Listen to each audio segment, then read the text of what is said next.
All right. Good day, everyone.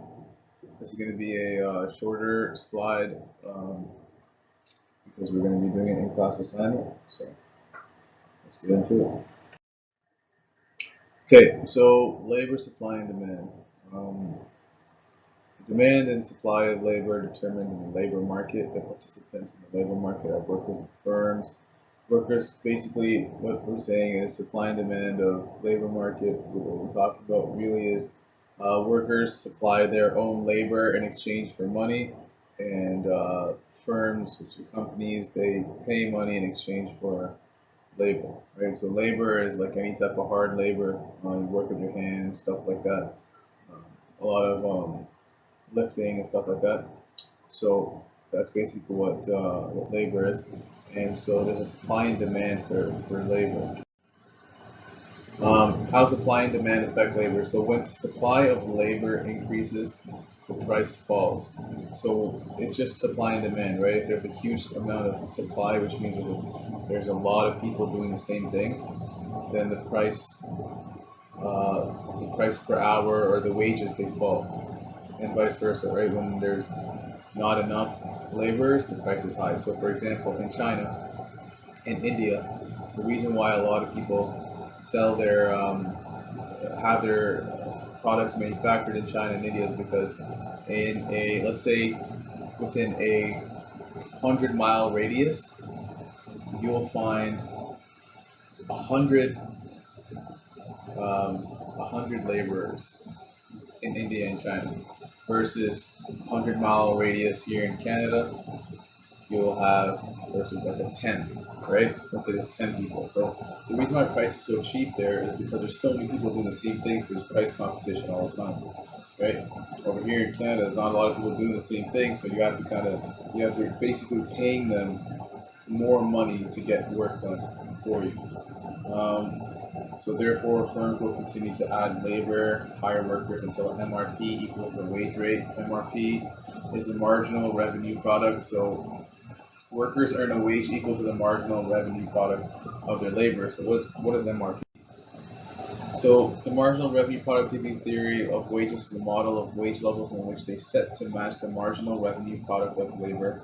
MRP, which is increments to revenues caused by the incremental to output produced by the last labor input. Okay, basically, in regular terms, this means MRP is how much money does one laborer make. Okay, so if a laborer makes them a profit of $1,000, then that way they can calculate how much wage they need to pay the laborer. So that's basically it. Okay, what's recruiting? So recruitment refers to the process of identifying, attracting, interviewing, selecting, hiring, and onboarding employees. Basically, recruiting is you're just headhunting, or you're looking for people to work at your company or a different company. In other words, it involves everything from identification of a staffing need to filling it. Um, there's a lot of recruitment jobs here in Toronto and in Canada. A lot of people are in the recruitment field, so basically they recruit for other companies. So, for example, I was recruited by a sales company for a bunch of different a sales staffing agency to work for a bunch of different companies. So they recruited me. They were trying to place me in different places. So that's basically what recruitment is. Um, Depending on the size of an organization, recruitment is the responsibility of a range of workers. Larger organizations may have entire teams of recruiters, while others only use a single recruiter. Okay, so depending on how big your company is, um, if there's a company here in Canada that's manufacturing and they need a lot of laborers here, what they'll do is use a recruitment company that recruits students and stuff from India, and they work as laborers. In small outfits, the hiring manager may be responsible for recruiting. In addition, many organizations outsource recruiting to outside firms. Right? Companies almost always recruit candidates for new positions via advertisements, job boards, social media sites, and others. Many companies utilize recruiting software to more effectively and efficiently source top candidates. Okay, so there's a lot of social media, there's a lot of advertisements, job boards, all that stuff. So companies can either recruit from in-house or they can hire a recruitment company and hire people. So what does it involve? Recruitment is the first step in building an organization's human capital. Human capital means the employees, right? The employees in the company, that's human capital. At a high level, the goals are to locate and hire the best candidates on time and on budget. So some of the activities of the recruitment process are as follows.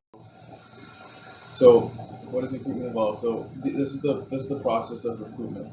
Uh, so first off, you identify the hiring need, right? You have to see, okay, what are we hiring for, and then devise a recruitment plan. Okay, we need a plan to find the perfect candidate, write a job description, advertise the position, recruit the position, review applications, phone interview, initial screening, then you do interviews, applicant assessments, background checks, decisions, reference check, job offer, hiring, onboarding. This is very typical stuff, guys. Happens all the time in industries.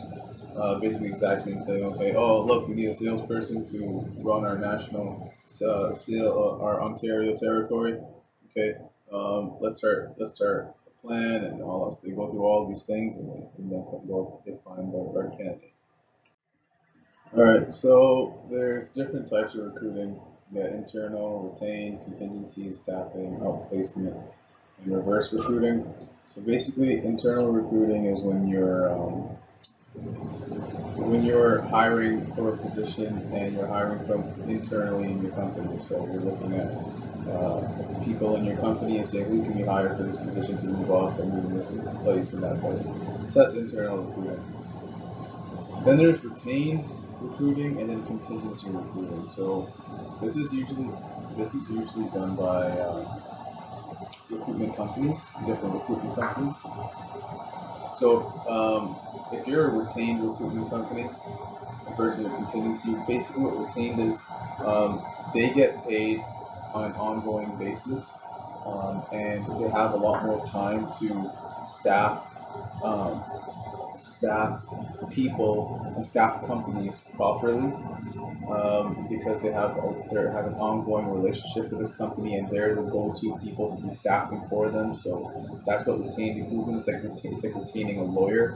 You retain a lawyer, that lawyer works for you 24/7 all the time, versus if you just hire a lawyer, a one-time lawyer. That's basically what contingency recruiting is, like a one-time lawyer. So you have recruiters who are trying their best to put as many candidates out there as possible before that company's own recruitment team finds it, or the company's own job posting finds it, stuff like that. So a contingency recruiter is the one who goes out and tries to find that one-off employee and try to put the best candidate in front so they can fill that position. And when they fill that position, that recruiting company gets paid. Retained recruiting is they get paid on an ongoing basis, and they know the company very well, and they continue bringing in the best candidates, most suitable candidates, like even batches of suitable candidates all the time, right? Because they know exactly what's going on. So what's the difference between retained and contingency? And you got staffing recruitment. Staffing recruitment basically is you're just doing.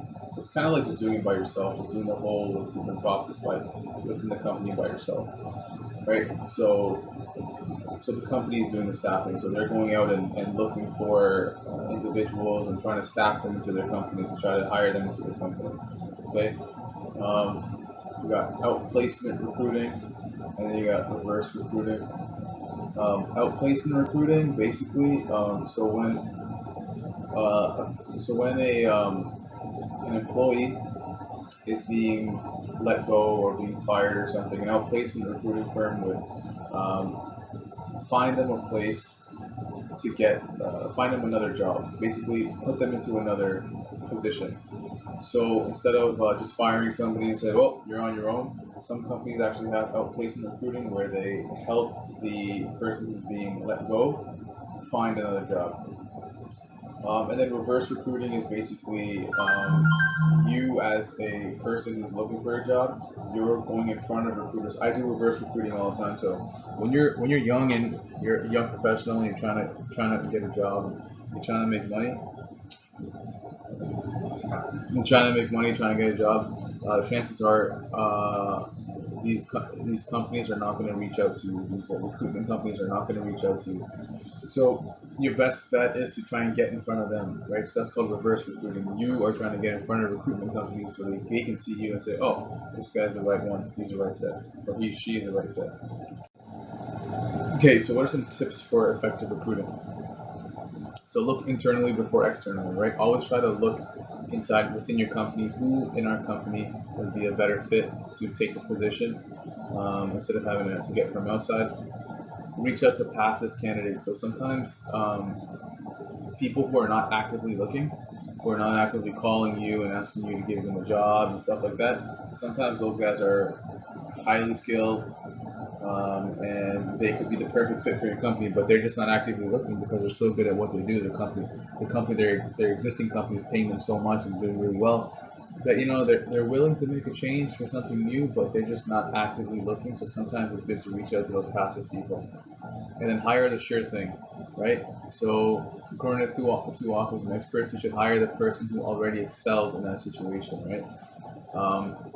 Past success is the best indicator of future success. So for me, if I was ever going to apply for a job in construction sales or commodities trading, I would just show them, guys, I've already done this and I've done it at a very high level and I've been very successful at it. So I believe you really should hire me because and then they are going to want to hire me because I've already done this, right? I've already shown proven results. So the best thing to do is go with people who've already done stuff and have had proven results. Okay, guys, that's the end of the slides. I will see you guys in class.